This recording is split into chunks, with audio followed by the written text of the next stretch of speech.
ಶುಭಾಶಯಗಳು. Doctor CN Ashwathnarayan ಇದೀಗ ಶುಭಾಶಯವನ್ನ ಕೂಡ ಕೋರಿದ್ದಾರೆ. ಯೋಗದ ಅನುಕೂಲತೆಯನ್ನ ನೀವು ಅರ್ತಿದ್ದೀರಿ. ಇಂದು ಒತ್ತಡದ ವೈಮನಸ್ಸಿನ ಪರಿಸ್ಥಿತಿ ಕೂಡ ಇದೆ.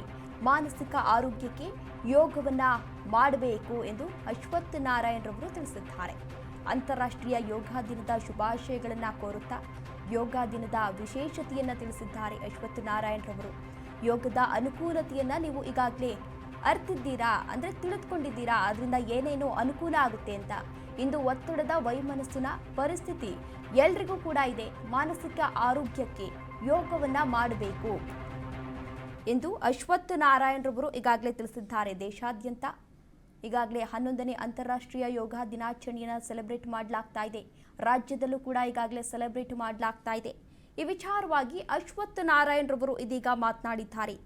ಯೋಗದಿಂದ ಏನೇನು ಅನುಕೂಲ ಆಗುತ್ತೆ ಅನ್ನೋದನ್ನ ನೀವಾಗಲೇ ಈಗ ತಿಳಿದಿದ್ದೀರಾ. ಎಲ್ರಿಗೂ ಕೂಡ ಒಂದು ಮಾನಸಿಕ ಒತ್ತಡ ಇದ್ದೇ ಇರುತ್ತೆ, ವೈಮನಸ್ಸಿನ ಪರಿಸ್ಥಿತಿ ಕೂಡ ಇದ್ದೇ ಇರುತ್ತೆ. ಈ ಯೋಗ ಮಾಡೋದ್ರಿಂದ ಅಲ್ಪ ಮಟ್ಟಿಗೆ ಎಲ್ಲವೂ ಕೂಡ ಕಡಿಮೆಯಾಗುತ್ತೆ. ಆದ್ರಿಂದ ಪ್ರತಿದಿನವೂ ಎಲ್ಲರೂ ಯೋಗವನ್ನ ಮಾಡಿ.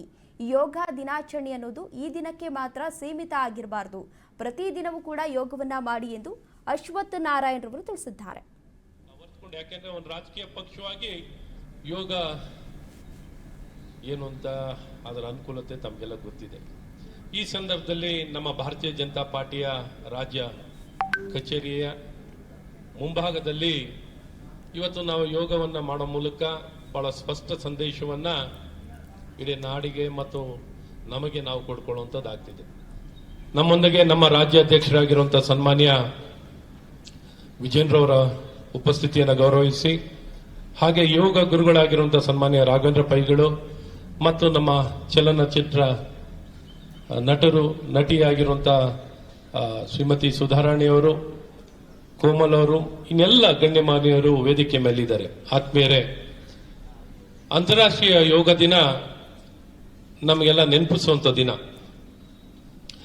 ಎಷ್ಟು ಬಲವಾಗಿ ಯೋಗವನ್ನ ನಂಬಬೇಕು, ಯೋಗ ಏನೊಂದು ನಮಗೆ ಪರಿಹಾರವನ್ನ ಕೊಡುತ್ತೆ, ಹೇಗೆ ಸಮಾಜವನ್ನ ಆರೋಗ್ಯಕರವಾಗಿ ಸದೃಢವಾಗಿ ಸುಸ್ಥಿರತೆಯನ್ನ ಸಮತೋಲನವನ್ನ ಕಾಪಾಡಬೇಕು ಅಂದ್ರೆ ಯೋಗ ಇವೆಲ್ಲವನ್ನೂ ಕೊಡ್ಲಿಕ್ಕೆ ಸಾಧ್ಯವಾಗುತ್ತೆ. ಹಾಗಾಗಿ ಈ ದಿನ